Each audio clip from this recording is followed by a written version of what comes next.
आचार्य नयन पद्मसागर यांनी महाराणी ताराराणी जैन होत्या हा दावा केल्यावर खळबळ उडाली आहे।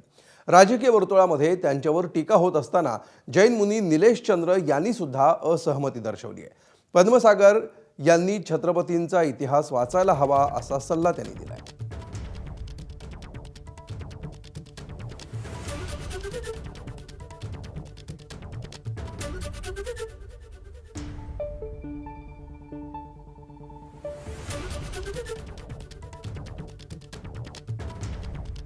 हमारे लोगों को पकड़ पकड़ करके खौलते हुए तेल में तला गया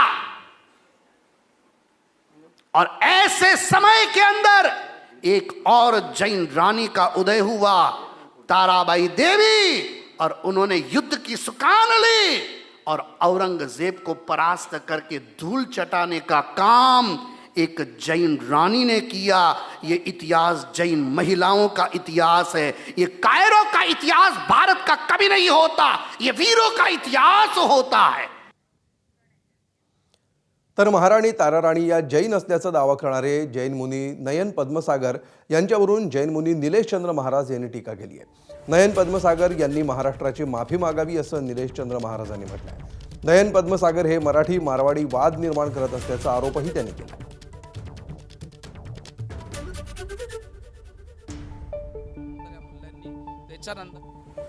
आणल्याच्या नंतर संभाजी महाराजांचे हाल केल्यानंतर या मुल्यांनी त्याच्यानंतर मराठा साम्राज्याला जपल्याने ही मराठी कन्या आणि आमची आराध्य छत्रपती शिवाजी महाराजांची सून होती।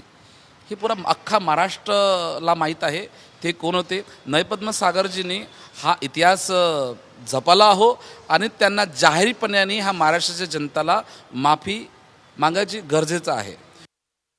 हो, ते भगवान महावीरचा जन्म उत्सव होता। हो, जन्म उत्सव भगवान महावीरचे तुम्ही ते इतिहास सांगता। भगवान महावीर कोण होते, त्यांची आई होती काय? तुम्ही मराठाचा इतिहास सांगता। मराठाचा इतिहास जर तुम्हाला कळला, तुम्ही मराठाचा इतिहास वाचा। मी नय पद्मसागरला कहतो, तुम्ही मराठी पब्लिकशी तुम्ही माफी मागा। याच्यामुळे मराठी आणि मारवाडी वाद पुन्हा तुम्ही पहिलेच इलेक्शनमध्ये मराठी आणि मराठी विवाद झाला, मुरगीचा काढला, आता तुम्ही पुन्हा वाद तुम्ही करता। वाद हे फक्त यांना टॅगरेट करायचं आहे, आपला चुनाव जितायचा आहे। त्याच्यामध्ये मंगलप्रभात लोढा बी होते ना। एबीपी माझा, उघडा डोळे बघा नीट।